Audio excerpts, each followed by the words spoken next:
예, 오늘은 이 본문의 말씀을 가지고 질그릇 속의 보화 이란 제목으로 말씀을 드리겠습니다. 사도 바울은 예수 믿는 성도를 질그릇 속에 보화가 있다 이렇게 말하고 있습니다.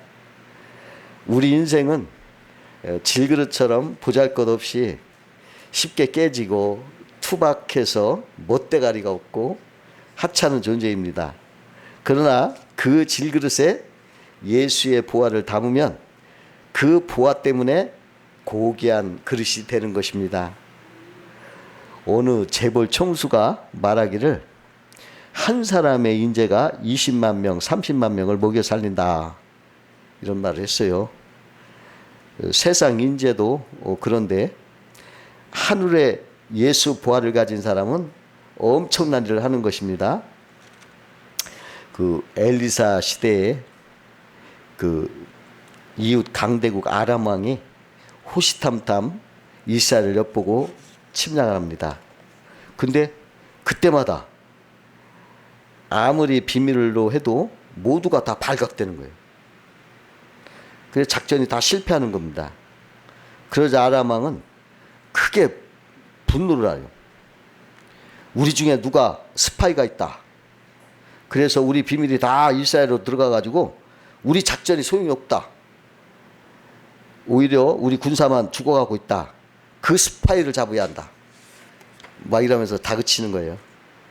그때 신복 중 한 사람이 왕이시여, 이스라엘에는 엘리사라는 선지자가 있어 왕의 침실에서 말한 것도 다 알고 있나이다.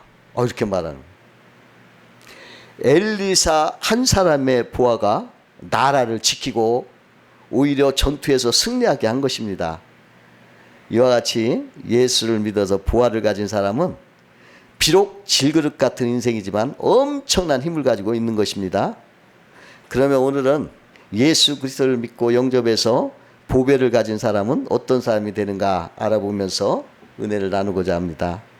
첫 번째로는 예수 보배를 가지면 기쁨을 가지고 만족한 사람이 된다는 것입니다. 제가 젊었을 때 예수님을 믿고 은혜를 받아가지고 마음에 기쁨이 막 솟아오르요. 그러니까 그 기쁨이 막 솟아오르니까 내 얼굴에 싱글벙글 이렇게 늘 웃고 다니는 거예요. 그러니까 어느 분이 아유 선생님은 왜 언제나 이렇게 웃고 다니십니까 하고 물어보는 거예요. 나는 내 속에 진주가 있어서 그렇습니다. 그러니까 그가 깜짝 놀래요. 진주라니요? 그때 내가 예수 믿고 기쁨이 나서 그렇습니다. 그렇게 했더니 고개를 끄덕거리면서 웃는 걸 보았습니다. 예수 믿으니까 모든 것이 부족해도 성령님이 나를 언제나 기쁘게 해주신 것이었어요. 내가 아무것도 모르죠. 그러나 그저 성령님이 나를 기쁘게 해줘. 샘솟는 기쁨을. 마치 값진 진주보화를 가진 사람처럼 기쁘게 해주셨어요. 그 동창회에 나온 친구가 귀부인처럼 화려한 옷에 눈이 부신 목걸이를 장식하고 있었습니다. 바로 그때 한 친구가 자기도 모르게 농담이 튀어나왔어요. 그렇게 차려입으니 가짜 목걸이도 꼭 진짜같이 보인다. 친구는 자신의 농담이 채 끝나기도 전에 아이고 내가 실수했구나 이걸 깨달았지만 분위기가 막 벌써 얼음처럼 차가워지는 거예요. 다 긴장하고 있는 거예요. 근데 이게 웬일이에요? 그 친구가 아주 밝은 표정으로 한바탕 웃더니 아니 이 목걸이가 가짜인 것을 어떻게 알았니? 나는 항상 진짜 목걸이는 금고에 두고 외출할 때는 가짜를 진짜처럼 착용한단다. 그러더라는 거예요. 그러니까 진짜 보석이 있는 사람은 가짜도 자랑스러워하는 거예요. 그 친구가 진짜 보석이 없었다면 그 말을 듣고 상처를 깊이 받았을 것 같아요. 그녀는 진짜 보석이 있었기에 가짜도 자랑스러웠어요. 그러나 진짜 보석이 없는 사람은 질그릇 사이즈 갖고 싸우는 거예요. 싸우죠. 네가 크네 내가 크네. 질그릇이 크면 얼마나 크고 작으면 얼마나, 그렇게 싸우는 거예요. 질그릇이 크거나 작거나 그것이 질그릇입니다. 그러나 질그릇에 보배를 담으면 더 이상 질그릇이 아니라 보석함이 되는 것입니다.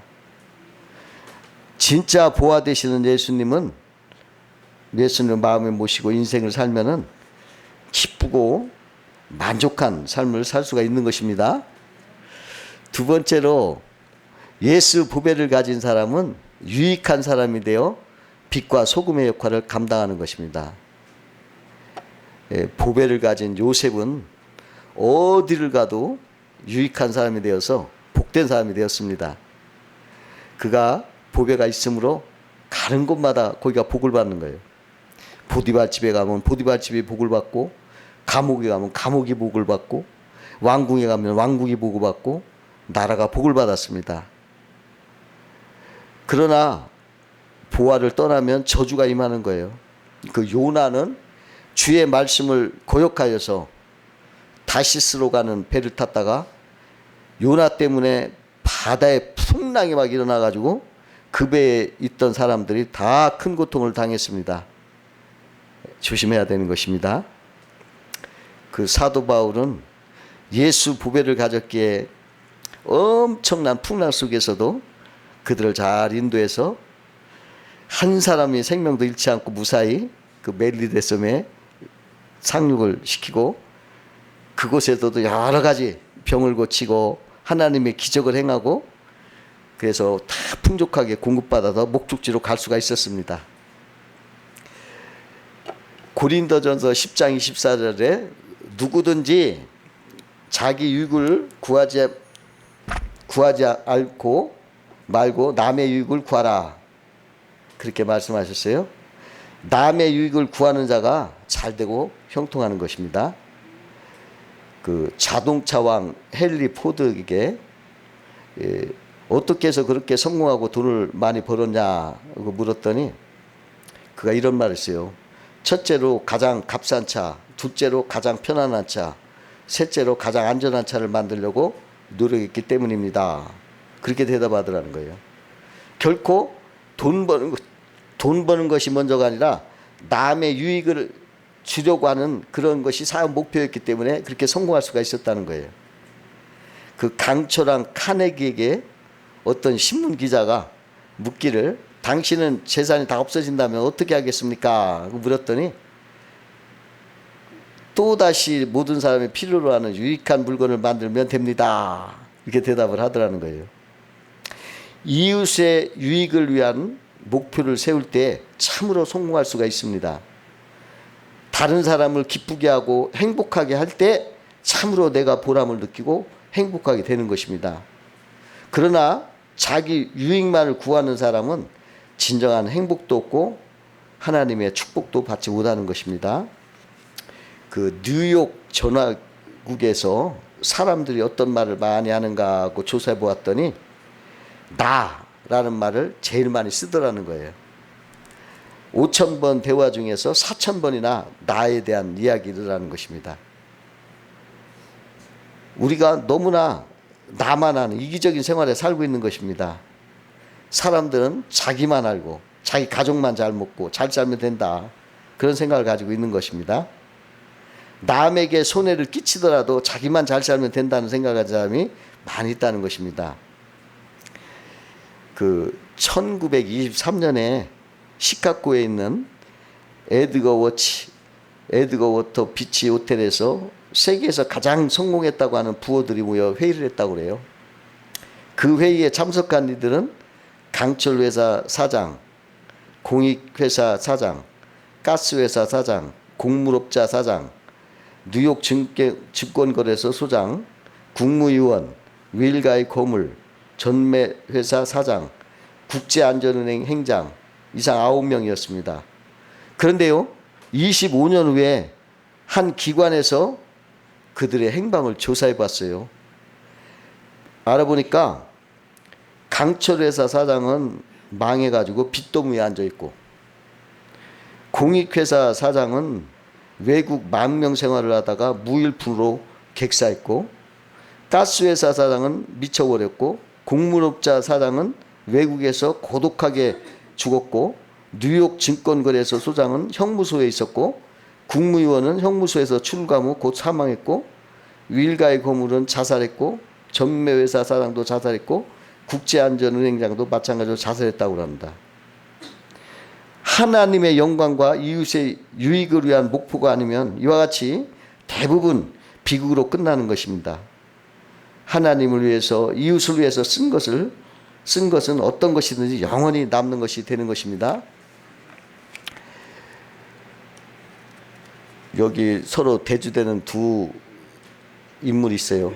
노벨 평화상을 탄 두 사람이 있는데요. 한 사람은 알버트 슈바이처와 알베르 까뮈라는 사람입니다. 알버트 슈바이처는 박사학위를 5개나 가진 실력자이고, 아프리카 적도 람바네라에 가서 과거에 백인들이 흑인들을 학대한 것을 속죄하는 의미에서 그 토인들을 치료해주고 문둥병을 싸매주는 일을 하다가 노벨상을 탄 사람입니다.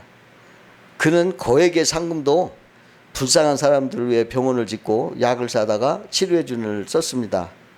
그리하여 지금까지 그를 20세기의 태양이라고 극찬하고 있어요.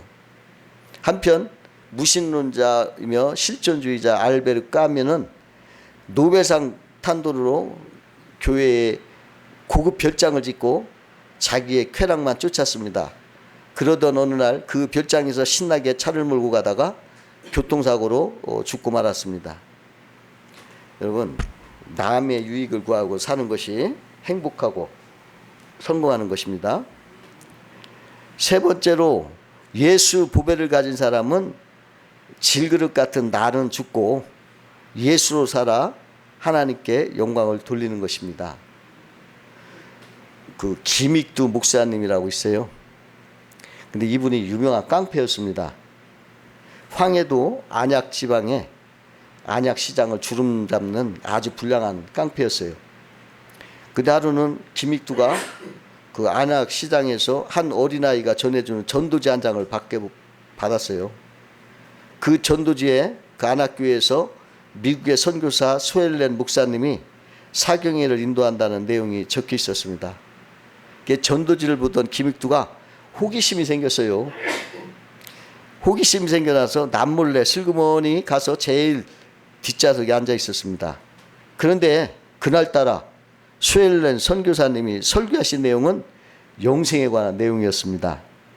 사람이 죽는 것으로 그의 삶이 끝나는 것이 아니고 그 후에는 심판이 있다는 것과 사람에 따라서는 생명의 부활도 있지만 심판의 부활도 있다는 내용이었습니다. 그 설교를 들으면서 김익두의 마음이 찔렸어요. 그래서 그는 예수를 믿어야겠다고 결심을 했습니다.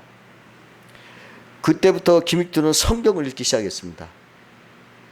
세례받기까지 신구약 성경을 모두 100번 읽었다고 해요.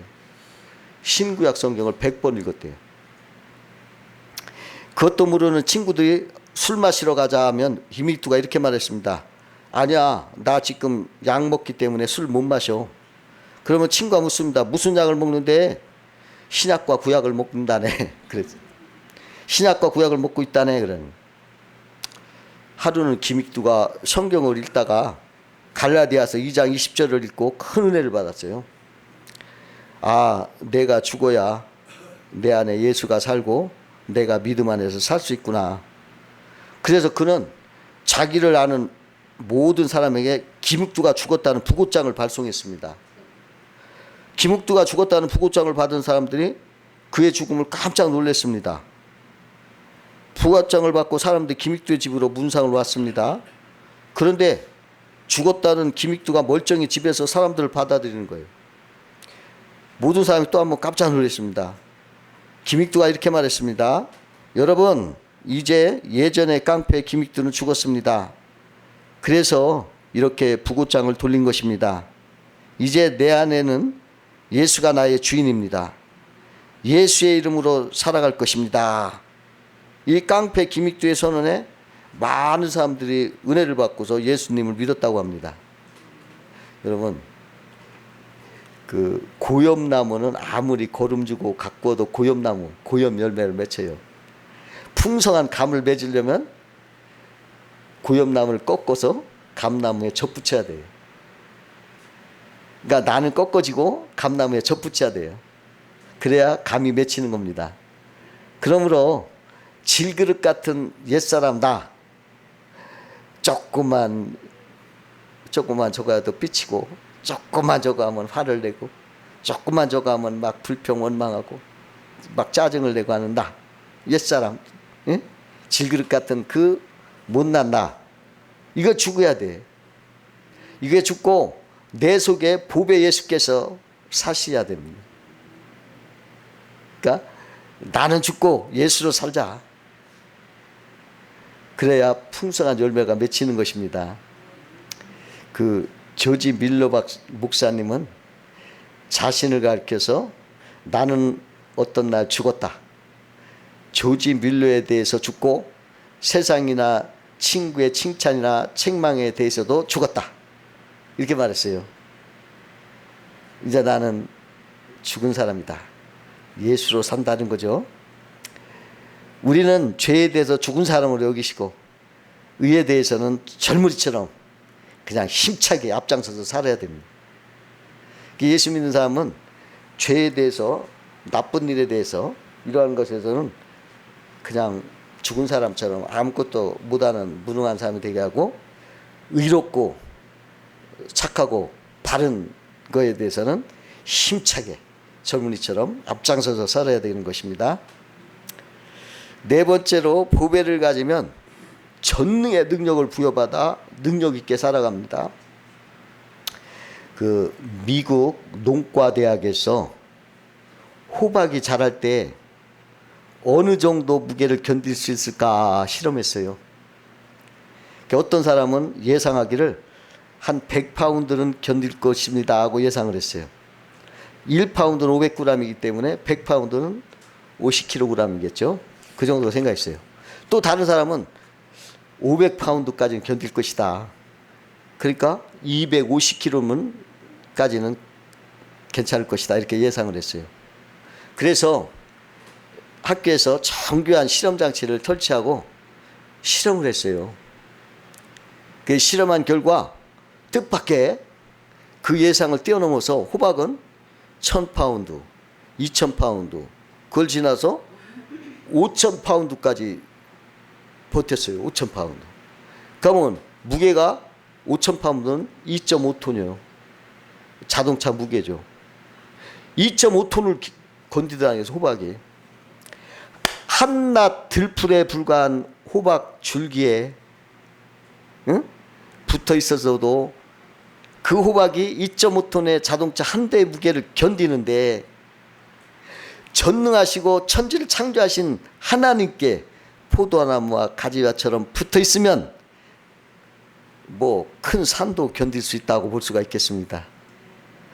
그러므로 믿는 자는 세상의 모든 염려의 무게도 예수와 함께하면 넉넉히 견딜 수 있다고 볼 수가 있는 거예요. 아무리 많은 스트레스가 많고 아무리 많은 무거움을 당하고 막 그냥 그래도 예수와 함께 있을 때, 아이 호박 줄기에 붙어 있는 것도 2.5톤 무게를 견디는데 창조주 하나님과 붙어 있을 때 뭐 태산도 견디죠. 이걸 생각하셔요. 그렇게 할 수 있다는 걸 생각하시고 모든 걸 이기시기 바랍니다. 근데요, 호박의 줄기를 딱 잘라봤어요. 호박을 끊어봤더. 어떻게 되냐면 그 자리에서 0으로 떨어지고 0으로 호박이 깨져버린 거예요.